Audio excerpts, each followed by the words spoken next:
Halo semuanya, pada kesempatan kali ini kami akan mempresentasikan hasil dari analisis komparatif sistem pendidikan inklusi di 4 negara. Yang pertama yaitu ada negara Indonesia, yang kedua yaitu ada negara Vietnam, yang ketiga yaitu ada negara Turki, yang keempat yaitu ada negara Norwegia. Perkenalkan, nama saya Anissa Nafrotu Zuhri.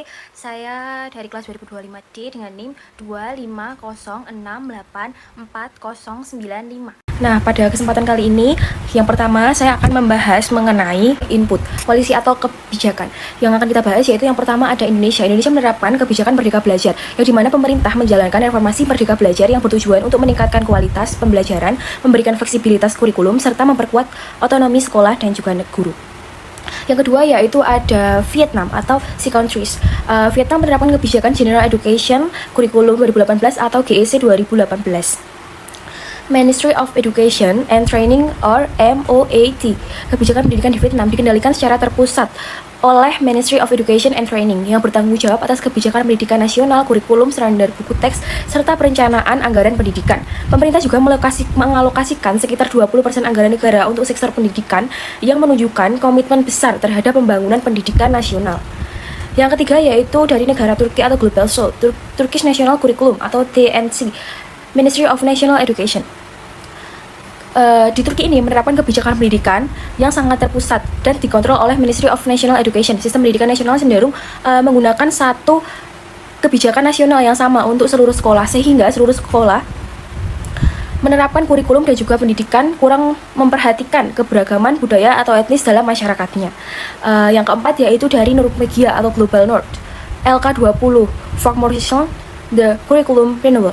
Kebijakan pendidikan bersifat desentralisasi. Kebijakan pendidikan bersifat desentralisasi ini di mana pendidikan pusat merupakan pendidikan pusat ini menetapkan kebijakan umum, sementara pendidikan daerah mengelola implementasi sekolah. Pemerintah juga menerapkan berbagai program nasional untuk memperbaiki kualitas pendidikan dan juga meningkatkan relevansi pendidikan dengan kebutuhan masyarakat di dunia kerja. Yang kedua yaitu kita akan membahas mengenai material and financial support. Kalau dari Indonesia ini ada program BOS, yang dimana Konstitusi Indonesia mengharuskan 20% anggaran negara dialokasikan untuk pendidikan dan didukung dengan program BOS, serta bantuan pendidikan bagi siswa. Sedangkan dari Vietnam, di Vietnam ini material and financial supportnya yaitu dari World Bank and ASEAN Development Bank. Pendanaan pendidikan berasal dari anggaran negara serta bantuan internasional seperti World Bank dan ASEAN Development Bank yang mendukung reformasi kurikulum dan pengembangan pendidikan menengah. Dana tersebut digunakan untuk pengembangan kurikulum, buku, teks, dan juga peningkatan kualitas pendidikan.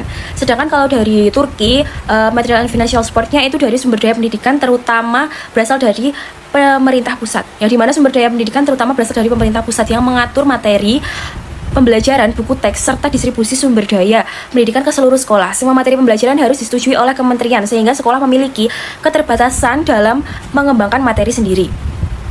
Sedangkan kalau dari Norwegia itu berasal dari Norwegia memiliki pendanaan publik pendidikan yang tinggi, ya dimana Norwegia memiliki sistem pendidikan dengan sumber daya yang cukup baik seperti rasio guru siswa yang rendah dan jam mengajar yang lebih sedikit dibandingkan rata-rata.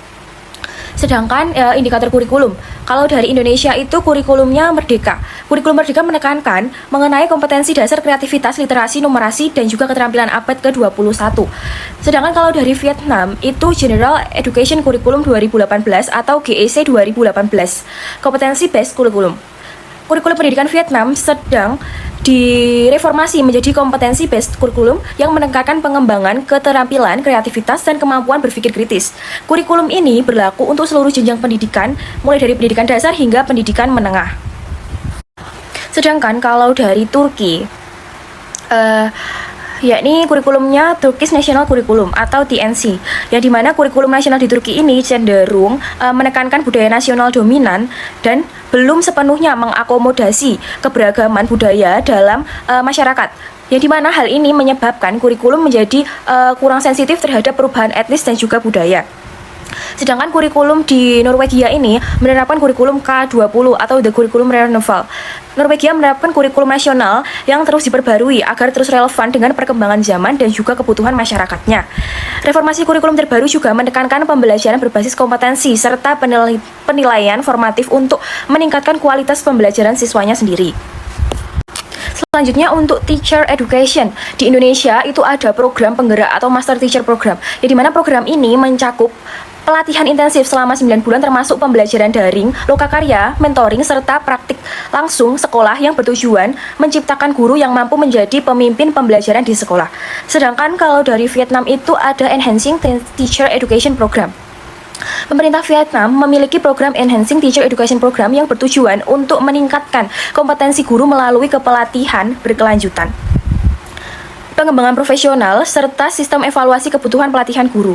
Sedangkan kalau dari Turki, pendidikan guru di Turki ini ada program sarjana pendidikan atau program tambahan setelah sarjana. Terdapat strategi nasional pengembangan guru 2017 hingga 2023. Yang dimana pendidikan guru di Turki ini menekankan betapa pentingnya mempersiapkan agar guru mampu menangani keberagaman budaya di sekolah. Lembaga pendidikan tinggi juga diharapkan mampu melatih calon guru agar lebih sensitif terhadap perbedaan budaya yang dimiliki oleh setiap siswanya. Sedangkan kalau dari Norwegia ini, guru umumnya harus menempuh program pendidikan guru tingkat master. Norwegia melakukan reformasi besar pada pendidikan guru dengan memperpanjang program pendidikan guru menjadi 4 tahun. Jadi dari 4 tahun itu jadi 5 tahun. Program master terintegrasi agar kualitas guru menjadi lebih tinggi. Sedangkan selanjutnya yaitu kita akan membahas mengenai leadership. Di Indonesia itu kepala sekolah sebagai pemimpin pembelajaran, yang dimana kepemimpinan sekolah diarahkan pada kepala sekolah sebagai pemimpin pembelajaran yang mendukung inovasi pendidikan. Pemerintah juga menyediakan pelatihan pemimpinan bagi kepala sekolah agar mereka mampu mengelola sekolah secara baik dan juga efektif. Yang kedua yaitu dari Vietnam. Sedangkan kalau dari Vietnam itu ada yang namanya Provincial Department of Education and Training atau DOAT. Kepemimpinan pendidikan dilakukan melalui sistem administrasi berlapis, yaitu pemerintah pusat melalui MOET serta pemerintah daerah melalui Provincial Department of Education and Training atau DOAT yang mengelola sekolah di tingkat lokal. Selanjutnya yaitu dari negara Turki. Leadership-nya itu terdapat ada di dalam sistem hierarki birokrasi atau kepala sekolah, yang dimana kepemimpinan sekolah dilakukan oleh kepala sekolah yang bertugas menjaga hubungan komunikasi antara guru, siswa, dan juga orang tua. Kepala sekolah juga berperan dalam membangun lingkungan sekolah yang menghargai keberagaman budaya.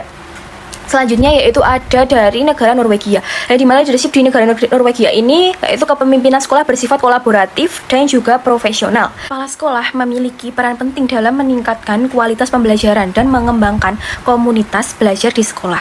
Pemerintah menyediakan pelatihan kepemimpinan bagi kepala sekolah agar mereka mampu memimpin dan mengelola sekolah secara efektif dan juga dengan baik. Perkenalkan, saya Syaila Chandrin Putri Talita dengan NIM akhir 149. Di sini saya akan melanjutkan pembahasan dari teman saya. Yang pertama adalah pada indikator proses di negara Indonesia, iklim sekolah. Pemerintah mendorong lingkungan sekolah yang lebih inklusif dan menyenangkan melalui reformasi pembelajaran, melalui pengembangan budaya sekolah yang mendukung pembelajaran aktif, kesejahteraan siswa, serta partisipasi masyarakat dalam pendidikan. Reformasi pendidikan juga menekankan pentingnya menciptakan lingkungan sekolah yang mendukung kreativitas dan keterlibatan siswa dalam proses belajar. Selanjutnya, lingkungan sekolah di negara Vietnam, Sea Countries.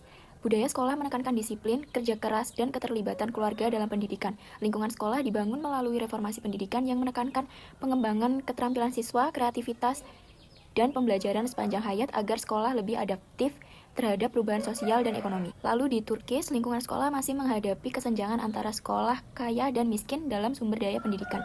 Iklim sekolah dipengaruhi oleh interaksi antara guru, kepala sekolah, dan siswa. Walaupun kurikulum belum sepenuhnya multikultural, guru dan kepala sekolah berupaya menciptakan lingkungan yang menghargai perbedaan. Di negara Norwegia, lingkungan belajar tergolong positif. Iklim sekolah relatif positif, dengan hubungan sosial yang kuat antara siswa, guru, dan komunitas sekolah.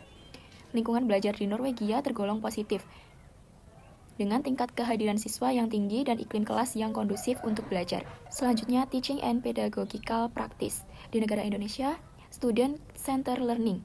Praktik pembelajaran diarahkan pada Student Center Learning, pembelajaran berbasis proyek, dan penilaian autentik yang menekankan keterlibatan aktif siswa, diferensiasi pembelajaran, serta pengembangan keterampilan berpikir kritis.